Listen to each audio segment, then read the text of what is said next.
Olá, bem-vindas e bem-vindos à nossa conversa de hoje. O material que a gente tem na mesa é um capítulo que, nossa, parece uma temporada inteira de uma série de ação. É o capítulo 9 do Evangelho de Mateus. É uma sequência alucinante de eventos, né? Totalmente. E para ajudar a gente a navegar por essa intensidade toda, estamos usando anotações e comentários de duas Bíblias de estudo ótimas, a Holman e a Nova Almeida atualizada, a NAA. Uhum. A nossa missão aqui é tentar entender o que está acontecendo por baixo dos panos, porque não é só uma lista de milagres, né? Parece que cada evento é uma pecinha de um quebra-cabeça que Mateus está montando para mostrar quem é Jesus. Exatamente, é a melhor forma de colocar. Não é uma coleção de grandes sucessos. É uma demonstração, quase um manifesto em ação. Um manifesto em ação, gostei disso. Cada cura, cada diálogo tenso revela um ângulo diferente da autoridade de Jesus e do conflito que ele estava, assim, claramente comprando com a elite religiosa. Ele não está só falando sobre uma nova era, ele está agindo como se ela já tivesse chegado. E isso causa um curto-circuito no sistema, né? Total. E esse curto-circuito começa logo na primeira cena. A gente é jogado em Cafarnaum e trazem um paralítico para Jesus. E a primeira coisa que ele faz é a mais inesperada de todas. Uhum. Ele não diz levante-se e ande. Ele olha para o homem e fala: coragem, filho, os seus pecados estão perdoados. Minha primeira reação lendo isso é: ué, mas o problema dele não eram as pernas. Por que começar pelos pecados? Essa é a pergunta-chave. É por isso que a cena é tão explosiva. Na mentalidade da época, sabe, havia uma conexão muito forte entre pecado e sofrimento físico. Assim, doença era vista como castigo, né? Exato. Uma doença era frequentemente vista como resultado de um pecado, seu ou dos seus pais. Mas Jesus vai além disso. As fontes, tanto a Roman quanto a NEA, destacam que para os escribas ali presentes, perdoar pecados era uma atribuição exclusiva de Deus.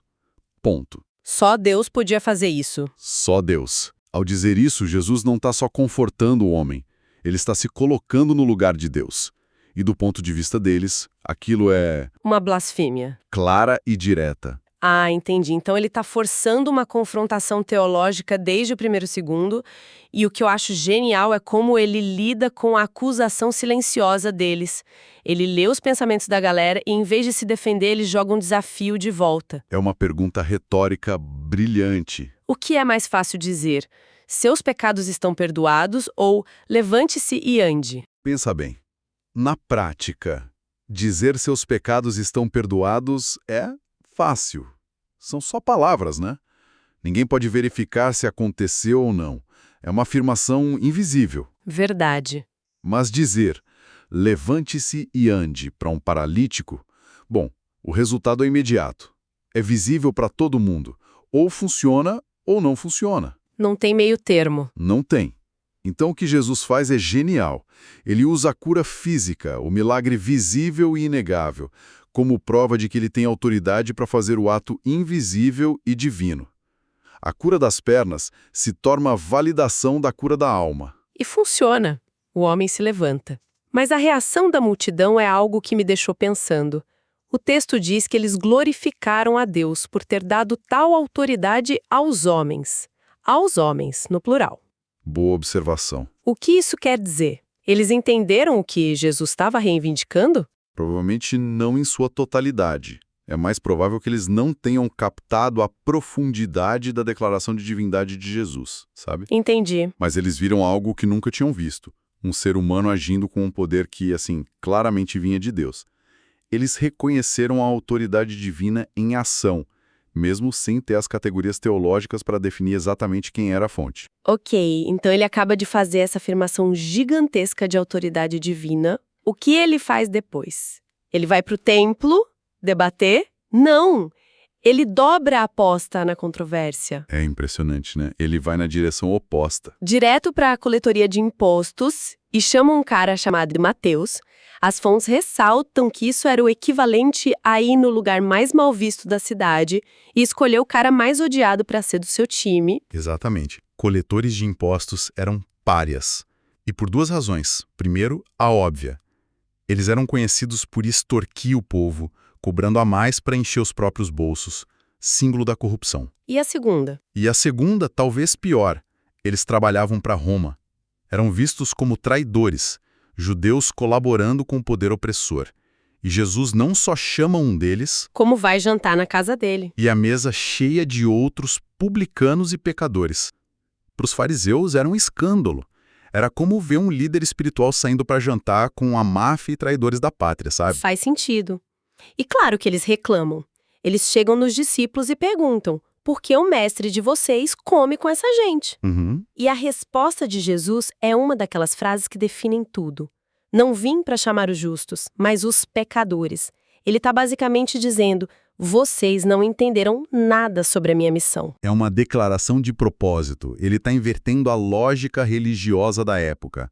Em vez de um Deus que exige que as pessoas se purifiquem para depois se aproximarem, Ele vai até onde elas estão. ele apresenta um Deus que vai até onde as pessoas estão, na sua sujeira, na sua marginalização, para resgatá-las. E ele justifica isso com uma citação poderosa do profeta Oséias, que eram misericórdia e não sacrifício. Sabe, essa frase é famosa, mas no contexto, parece que ele a está usando para justificar quebrar as regras sociais e religiosas. É isso mesmo? As regras eles não importam? Não é que não importem, mas é que elas não são o ponto principal. Tem uma nota na Hallman sobre a palavra grega para misericórdia, eleos, que ajuda muita gente a entender isso. Ah, é? Não é só um sentimento de pena, é um amor ativo, um compromisso prático com quem está em necessidade. O que Jesus está dizendo aos fariseus é: vocês estão tão focados nos rituais, nos sacrifícios, que se esqueceram do que Deus realmente quer, que é a compaixão. Entendi. Para Jesus, sentar-se à mesa com Mateus não era violar a vontade de Deus, era a expressão máxima da vontade de Deus. Nossa, e a coisa não acalma. Logo em seguida, chegam os discípulos de João Batista com outra queixa, dessa vez sobre jejum. Mais uma. Parece uma pergunta meio burocrática, né? Nós e os fariseus jejuamos, por que os seus discípulos não? Por que isso era tão importante para eles? Porque o jejum era um pilar da piedade judaica. Era um sinal de seriedade espiritual, de arrependimento. Era uma prática visível que separava os sérios dos relaxados, digamos assim. Entendi. Então, ao não jejuar, os discípulos de Jesus pareciam espiritualmente frouxos. E a resposta de Jesus, de novo, muda completamente o eixo da conversa. Ele usa 3 imagens que são, tipo, pequenas bombas. A primeira é a do casamento. Ele diz que os convidados não ficam de luto enquanto o noivo está com eles. A nota da Hallman diz que isso é uma alusão messiânica, com Jesus se identificando como o noivo. É uma afirmação ousadíssima. Por quê? No Antigo Testamento, a imagem do casamento é frequentemente usada para descrever a relação entre Deus e Israel. Deus é o noivo. Então, quando Jesus se chama de noivo, ele está mais uma vez se colocando no lugar de Deus. Faz sentido. Ele está dizendo: a minha presença aqui não é um tempo de luto ou penitência, é um tempo de festa. A alegria chegou. Vocês vão jejuar depois, mas agora é a festa de casamento. Tá, essa imagem da festa faz sentido. Mas e as outras duas? A do remendo novo em roupa velha e do vinho novo em odres velhos. Essas parecem bem mais destrutivas. E essa é a intenção. As fontes, tipo as notas da Nath, são claras sobre isso. Jesus não está dizendo que seus ensinamentos são apenas um upgrade do judaísmo. Uma reforma. Exato. Ele está dizendo que o que ele está trazendo é tão radicalmente novo, tão dinâmico e vivo como o vinho novo que fermenta, que as estruturas antigas não conseguem conter. Ah! Se você tentar costurar a novidade do reino de Deus nas tradições antigas, você destrói as duas coisas. O pano novo rasga a roupa velha, o vinho novo arrebenta os odres velhos. Nossa! Então não é só agora não é hora de jejuar. O sistema de vocês está obsoleto e não suporta o que está acontecendo aqui. Isso é muito mais radical do que parece. É uma declaração de incompatibilidade total. Ele está anunciando que é preciso uma forma completamente nova de pensar, de viver, para conter a realidade do reino que ele está inaugurando. E no meio dessa discussão toda, a cena corta de forma abrupta. Chega um chefe da sinagoga, um homem do establishment religioso, completamente desesperado. Uhum. A filha dele acabou de morrer. e ele pede o impensável, que Jesus a ressuscite. E no caminho para a casa dele, acontece uma das coisas mais incríveis do capítulo. Sim, essa sobreposição das histórias é magistral. Imagina a cena. A urgência é máxima. Um pai importante está com o coração na mão e no meio da multidão que o segue, Jesus para. E por quê? Porque ele sentiu um toque diferente. O toque da mulher com a hemorragia de 12 anos. É uma história tão cheia de dor. As fontes lembram a gente que a condição dela não era só física. Pela lei judaica, ela era considerada ritualmente impura. Exato, o que significa 12 anos de isolamento. Ela não podia participar da vida religiosa e qualquer um que ela tocasse também se tornava impuro. Então, o ato dela de tocar em Jesus em público é de uma coragem e um desespero imensos. Ela está arriscando a humilhação pública. Totalmente. Ela nem pede, ela age na fé de que só tocar na roupa dele seria suficiente. E a reação de Jesus é de uma ternura impressionante. Pois é. Ele não a repreende por torná-lo impuro, ele para tudo, a procura na multidão, a chama de filha e diz: a sua fé a salvou. Ele valida a fé dela e a restaura publicamente. E enquanto isso tudo acontece, eu fico pensando no pai da menina. O desespero dele só deve ter aumentado com essa pausa. Com certeza. Mas logo depois Jesus chega na casa dele e a cena é de caos, flautistas, gente chorando, aquele barulho de luto. E Jesus entra e diz: a menina não está morta, ela está dormindo. E o pessoal ri dele. É a reação lógica, né? Eles viram a morte. Mas Jesus está operando em outra realidade.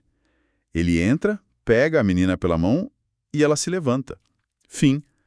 É uma demonstração de poder tão serena e direta sobre a morte. E o que conecta as duas histórias, a da mulher e a da menina, é o tema da fé, né? Sem dúvida. A fé ativa da mulher que busca o toque e a fé persistente do pai que buscou Jesus mesmo quando tudo parecia perdido. O ritmo não diminui. Na sequência, mais duas curas. 2 cegos o seguem gritando por misericórdia, o chamando de Filho de Davi, que é um título messiânico.